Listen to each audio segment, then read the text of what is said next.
With a singular purpose. I declare before you all that my whole life, whether it be long or short, shall be devoted to your service. Elizabeth's reign would be the longest ever in a royal bloodline that goes back over 1,000 years. But the royal ride was sometimes bumpy. The stability and continuity the monarchy was supposed to provide began to look shaky as one by one the royal marriages broke down around her.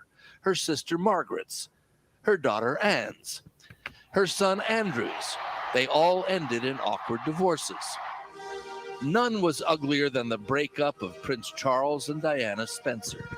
The long public unraveling of the marriage of the heir to the throne seemed to shake the very foundations of the royal household.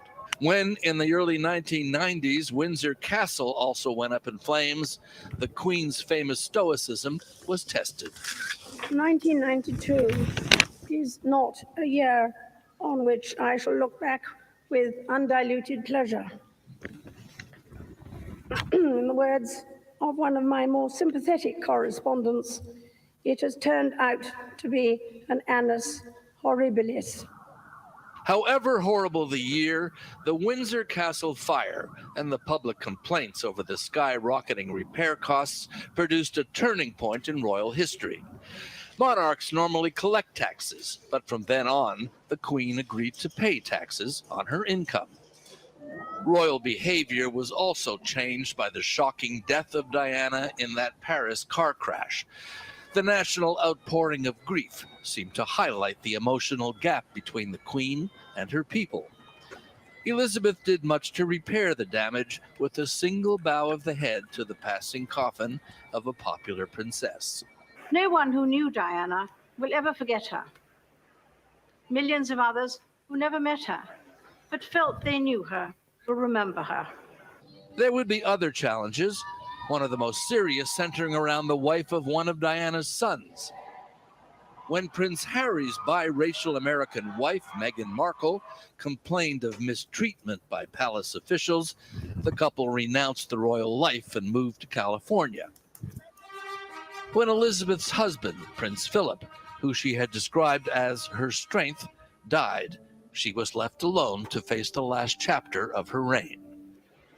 Over 7 decades on the throne, Elizabeth redefined the monarchy, remade it for a more modern, less deferential age.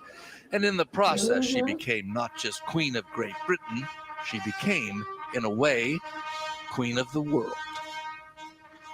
Mark Phillips, CBS News, London. And a remarkable life and legacy we want to show you now. Live pictures from Buckingham Palace, where they have just posted the notice of Her Majesty's passing. Out front, where their crowds have gathered there. Holly Williams is there outside Buckingham Palace. And Holly, there have been signs that her health was failing in recent days. That's correct, Nora. I mean, she's been in poor health for months now, experiencing mobility issues.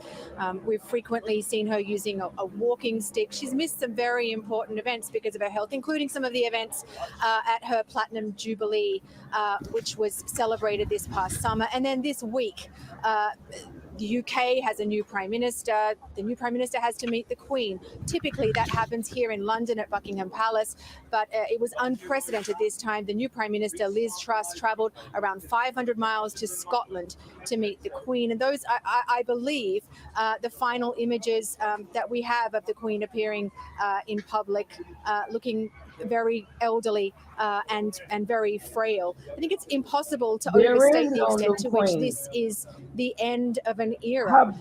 She was a tiny woman in physical stature, but she was a giant, a towering figure in this country. She ascended the throne when she was a fresh-faced young mother. She is leaving it a great grandmother. When she ascended the throne, Winston Churchill was the Prime Minister in this country, and British people were enduring austerity following World War II. It is now a modern multicultural society. I think Queen Elizabeth II's trademarks are known not just here in this country, but around the world. She was known for her big hats, for her love of bright colours, for her love of sensible shoes, and for her beloved corgi dog. She was always seemingly surrounded by a swarm of them. Then we can expect a period of several days of national mourning in this country. Her successor, as you mentioned, is Charles, her eldest son. As I said, this really is the end of an era. And to give you an indication of that, for more than 70 years, the national anthem of this country has been God Save the Queen. It will now become God Save the King. Wow, Holly Williams, thank you. Yes, and the Queen was born April 21st, 1926. That year was also the first public demonstration of a true TV, just to give you a sense. And as you mentioned, of course, those last pictures that we saw of Her Majesty at Balmoral was when she was welcoming the new Prime Minister, Liz Truss. She has reigned and worked with 15 prime ministers during her time, and the first being Winston Churchill. We're going to be talking about her legacy, her life, for a while now this afternoon and for the next many days of mourning. And Holly, I just must ask you, since you're there, tell us about the mood, the people that have gathered. Yeah, it's very interesting, Nora. So the news that she was in quite poor health and the atmospherics were not good came at around noon local time. And we began to see people gather here outside the gates of Buckingham Palace. We're trying to give you a shot of that now, several hundred people at least. This is not normal. These people are gathering because of the news. And let's see what happens in the hours to come. We can see a larger outpouring of grief for this much loved monarch. Let me tell you about what we think will happen in the days to come. We understand that Queen Elizabeth's remains will come here to Buckingham Palace, her London home. We understand that she will lie in state at Westminster Palace, just down the road from here. That is the home of the British Parliament.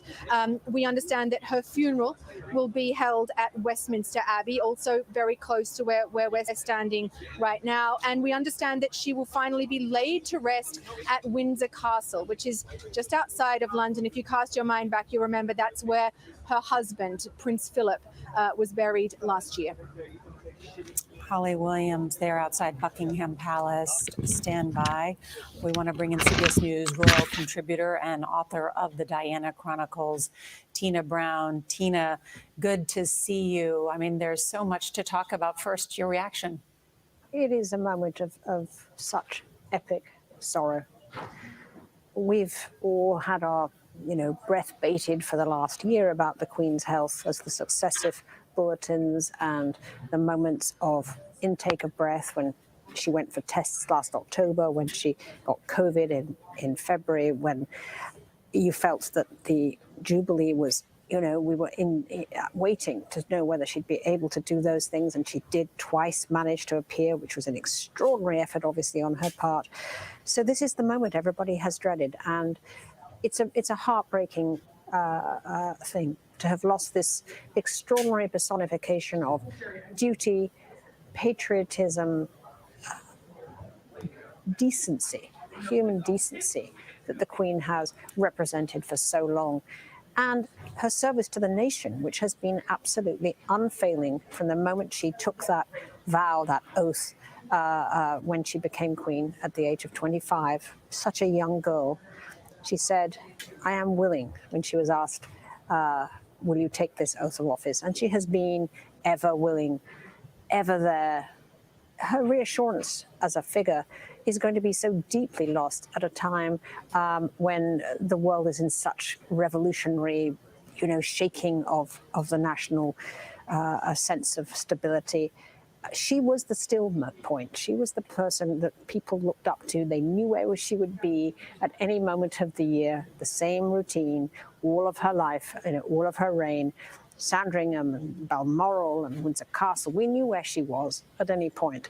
And she reassured the nation on so many occasions, from whether it was as a young girl during World War II, during the Gulf War, during COVID, during the death, of course, of Diana, when she had to calm the crowds and speak to the nation as she put it, as both a queen and a grandmother.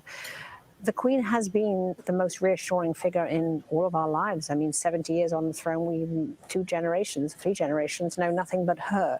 So this is going to be an enormous identity crisis for the feeling that we've lost the person who, in a sense, represented the very best of British values and is no more.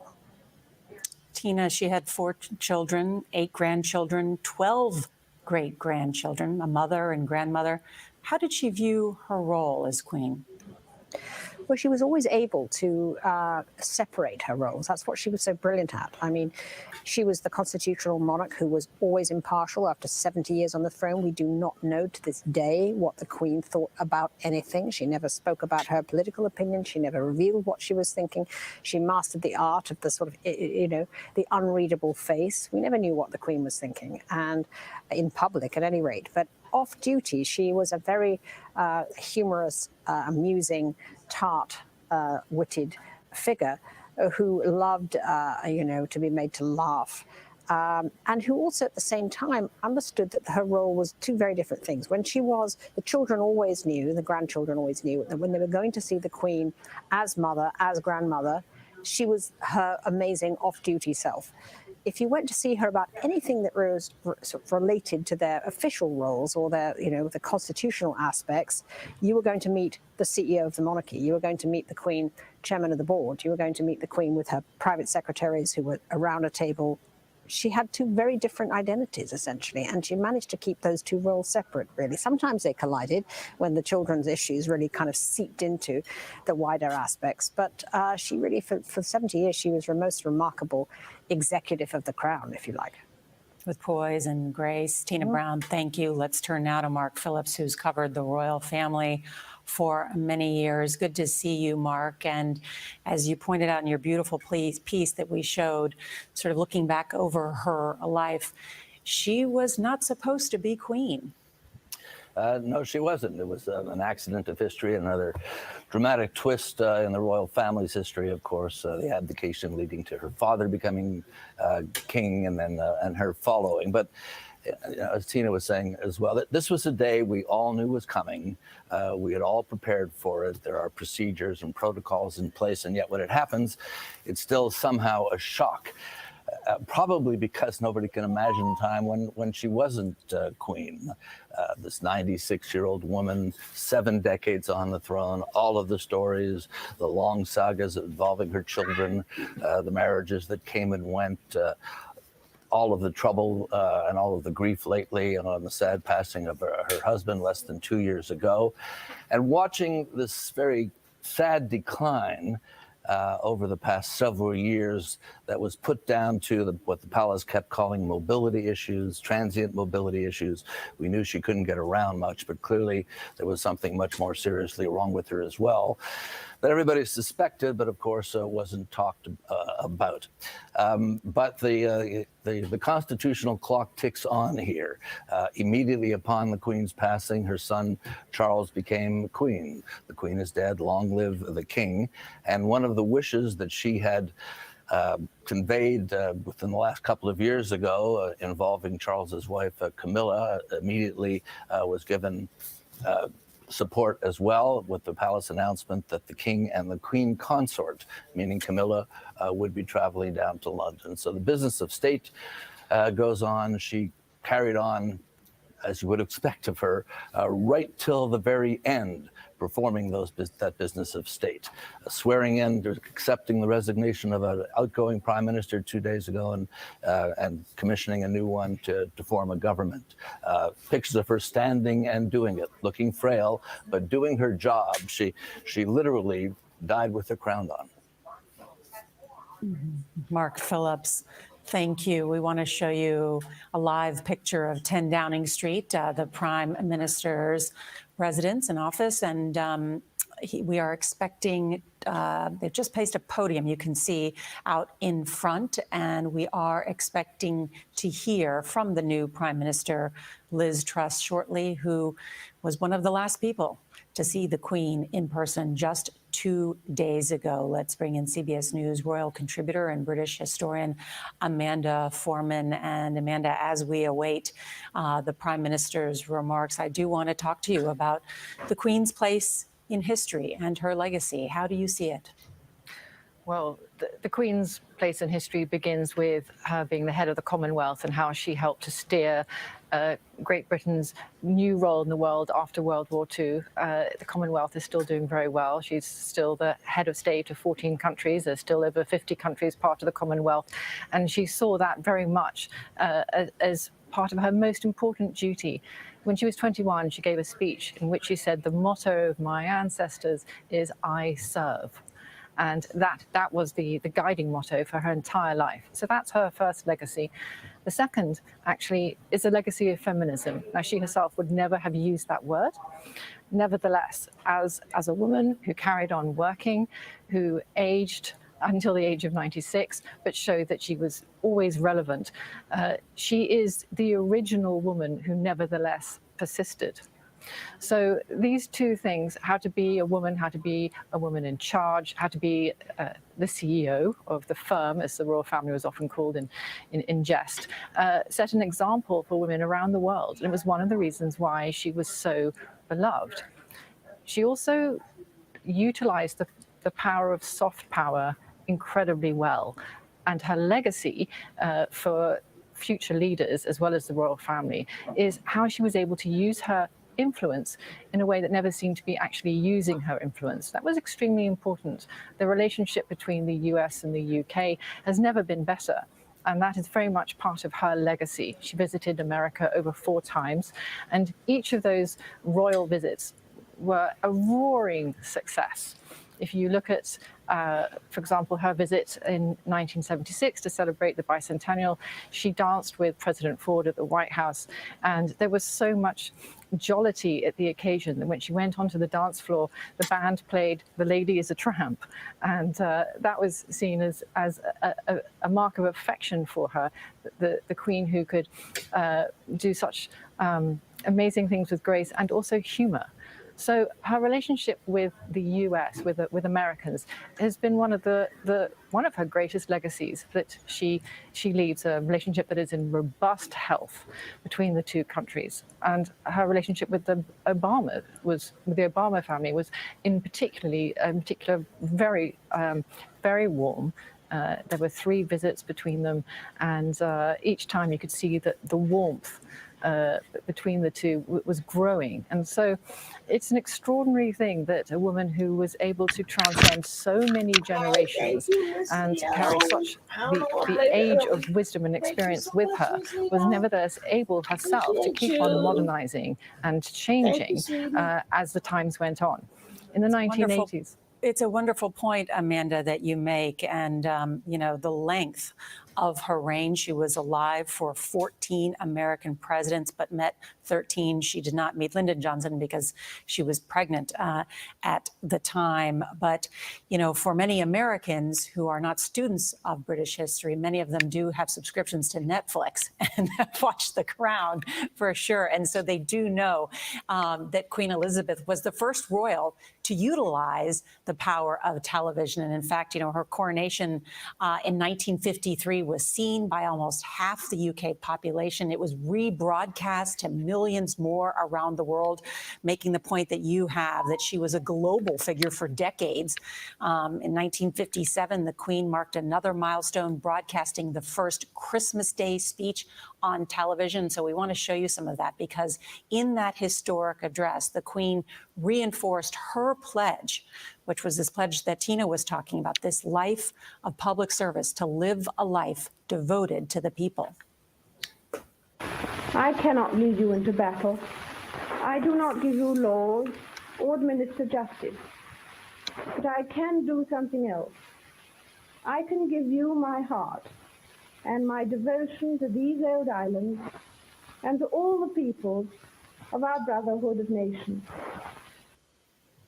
Let's bring back in Tina Brown, because that very point about her modernizing and living with the times and learning to adapt to television and all of the other things so that she could continue to not only represent the monarchy, but hopefully she tried to transition it into a modern age.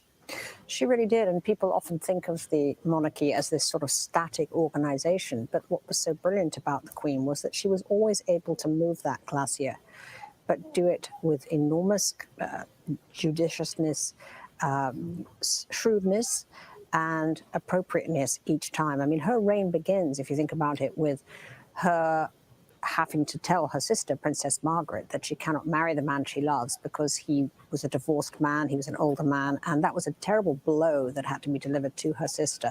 But then you see how things have moved, so that now, you know, so Charles was allowed eventually to marry the woman that he loved, even though she was a divorced woman. You see the way she joyfully accepted a woman of mixed race joining the family in Meghan Markle. And you see also how William and Kate were allowed to live together, you know, before they married, which before would have been absolutely unthinkable. But the Queen understood that it couldn't again happen, that, you know, that a young prince like William would not be able to really be sure about the woman he loved, because we'd seen the disaster of what happened with Diana. So you see her moving these things inside the family into the kind of the mood of the country, and she's so well judged about these things. And then, of course, with the soft power aspect, as Amanda was saying, I mean, her visit to Ireland in 2012, which was the first time, you know, since, you know, the Troubles, was really an extraordinary act of reconciliation, in a sense, that made that sort of feeling between Britain and Ireland change so tremendously, and was considered, I think, one of her great political successes, although she wouldn't use the word political, but it actually was, but soft power. You know, in reading about her life and researching it, you know, she was born Elizabeth Alexandra Mary Windsor, we mentioned in 1926, but her full ruling name is Elizabeth II by the grace of God of the United Kingdom of Great Britain and Northern Ireland, and of her other realms and territories, Queen, head of the Commonwealth, defender of the faith. I think for some, they forget still how vast the Commonwealth is, and still the moves for independence by Scotland and Northern Ireland. Tina? Well, the irony, of course, is that the Queen has reigned over an ever-shrinking dominion. But her grace and her understanding and her sort of cultural sophistication, if you like, has made her understand that her most important role was to see the end of all that colonial feeling and allow each of these countries to emerge into independence, which they have, many of them, not all of them. And it's been one of really her most remarkable feats, has been to be essentially help to turn the Commonwealth into this family of nations that is there voluntarily, that is a club of nations that wants to be a part of it, and that has really been because of her presence, because of the respect that the Queen has had, that these nations have wanted to still be a part of that club. Tina Brown, thank you. It is 2:00 in the East here, and we are on the air with the breaking news that Queen Elizabeth II, the longest serving British monarch, died today at Balmoral Castle, her summer home in Scotland. Her Majesty was 96 years old. She had spent a record 70 years on the throne. We had learned early this morning that Buckingham Palace had announced that she was under medical supervision. She had canceled a meeting last night. We watched members of her family, her children, take a private plane to Scotland to be there with her, by her side. They are still inside. Those are live pictures of the gate there outside Balmoral Castle, this summer home that she has spent so much time at during her reign.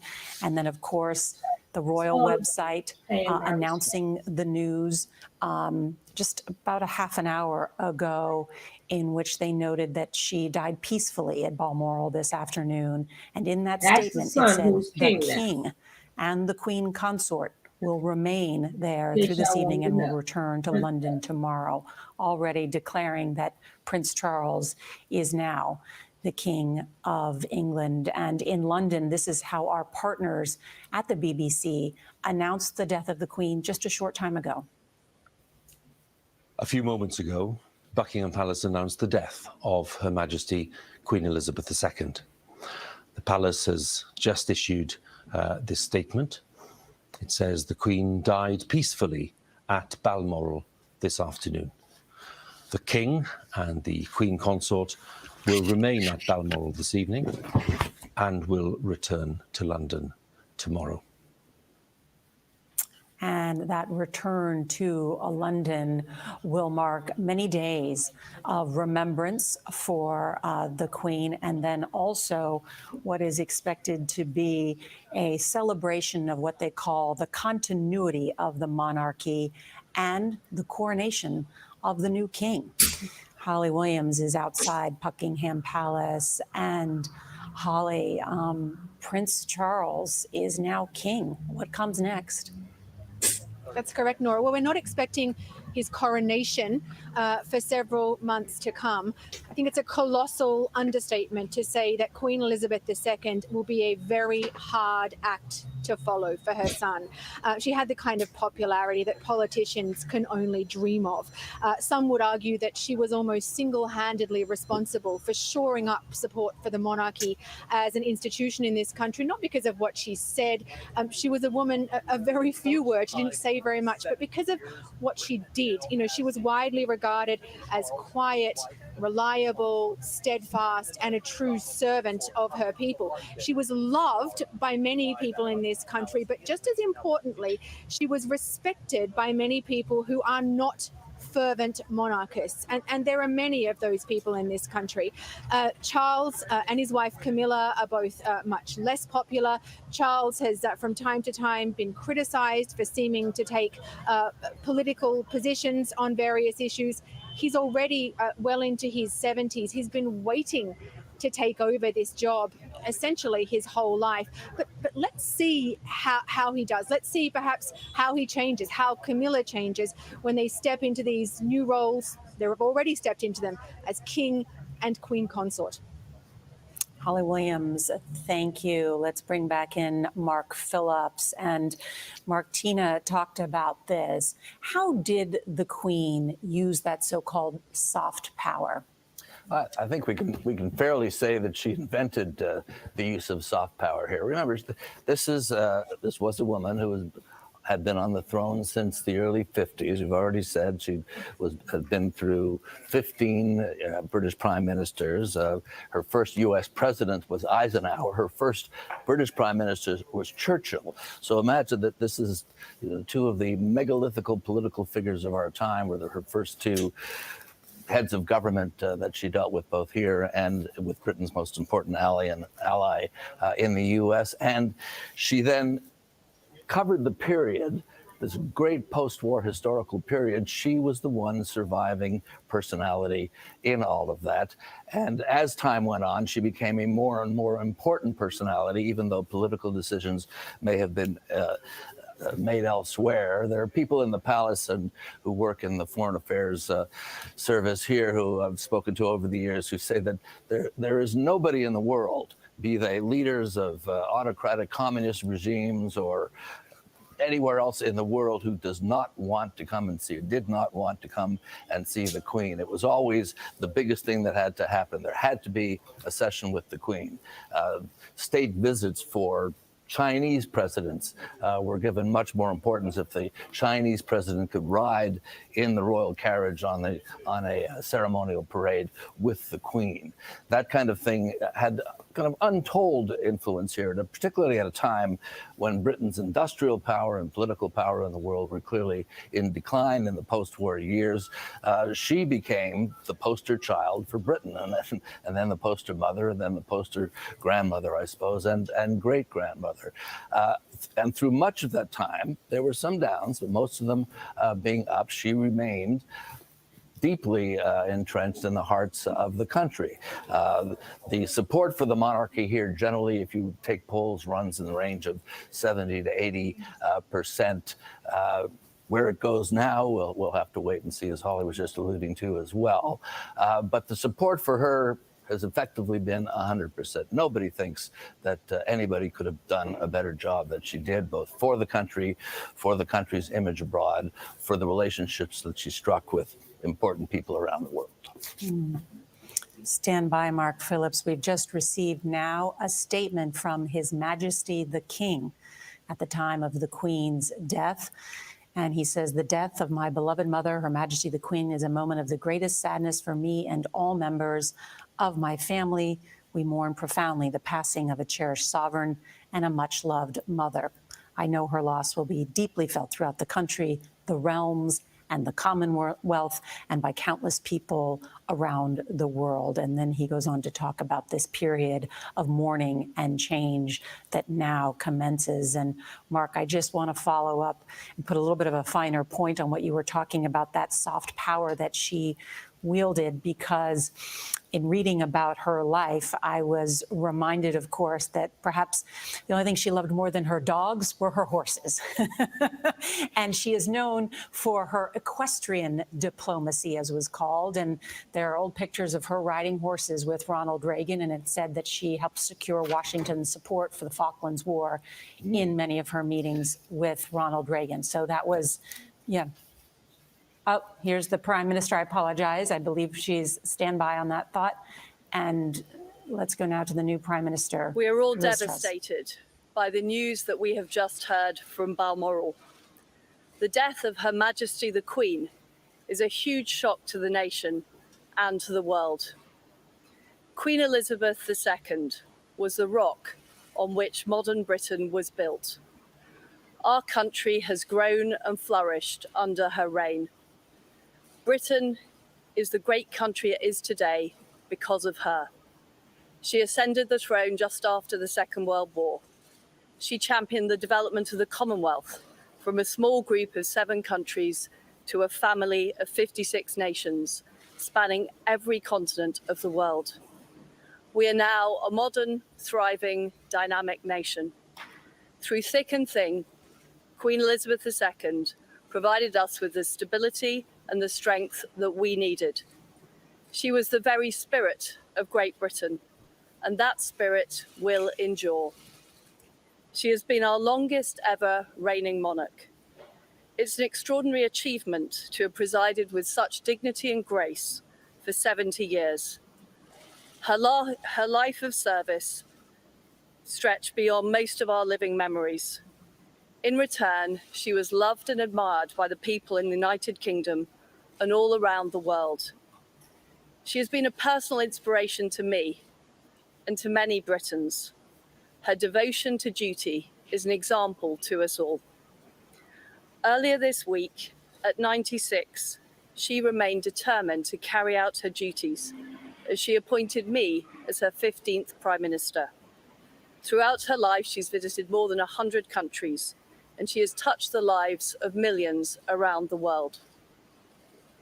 In the difficult days ahead, we will come together with our friends across the United Kingdom, the Commonwealth, and the world to celebrate her extraordinary lifetime of service. It is a day of great loss, but Queen Elizabeth II leaves a great legacy. Today, the crown passes, as it has done for more than 1,000 years, to our new monarch, our new head of state, His Majesty, King Charles III. With the King's family, we mourn the loss of his mother. And as we mourn, we must come together as a people to support him, to help him bear the awesome responsibility that he now carries for us all. We offer him our loyalty and devotion, just as his mother devoted so much to so many for so long. Hey, Taryn. And with the passing of the second Elizabethan age, we usher in a new era in the magnificent history of our great country, exactly as Her Majesty would have wished, by saying the words, "God save the King."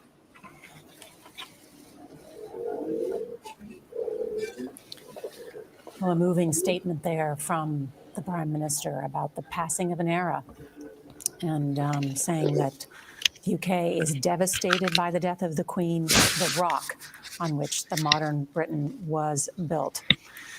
Let's bring in our Face the Nation moderator, Margaret Brennan. And Margaret, so much changes now in a time when the Prime Minister has a lot to deal with at home as well. She does indeed. And now the king will be potentially someone to turn to for counsel, but nothing like what Queen Elizabeth had with 70 years on the throne. If you think about those 70 years, that's really the shaping of the world order that we know right now. And she witnessed it. Don't worry, guys. So we almost finished. that's We counsel almost might be finished. for Prime Minister Truss in that same way. That soft power, perhaps not as much of a tool potentially for her at a time she needs it. I mean, take a look at what's happening in the United Kingdom right now. It is really on the verge of major economic crisis with recession forecast, inflation at a 40-year high, worst inflation in Europe, an identity crisis underway that you gestured Sorry, to earlier. guys.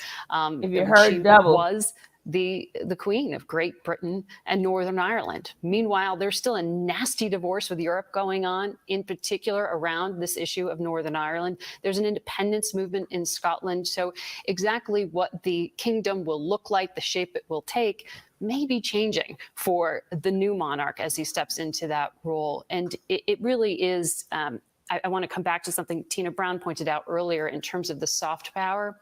That 2011 visit that the Queen made to Ireland, the very first monarch since Irish independence. The Taoiseach, the leader of Ireland today, releasing a statement giving her credit for helping to establish ties between the two countries and helping to overcome that really painful colonial past. So that's not something to simply be dismissed. That is a powerful symbol. As close as they could have come to apology, she called it sad and regrettable reality. So there is some legacy there, though we will see what happens with the king now stepping into this role. President Biden has said in recent months, how he enjoyed his conversations with the Queen, which you saw in June. We're expecting the White House to, of course, say something now. We'll be standing by for that. Yes, and expecting, of course, reaction that is already pouring in from around the world. Around the world, from across the realms and the Commonwealth. And that is so interesting, given Great Britain's sometimes very painful.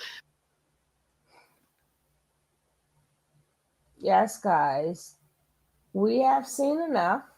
But I know before they put out that the Queen has passed. But she didn't. But you know how when they do a hoax on you in America, either the same week or within a month or two, it's no longer a hoax. That's what happened. But we have to pay our respects. We don't have to sit here all day listen to her around the world.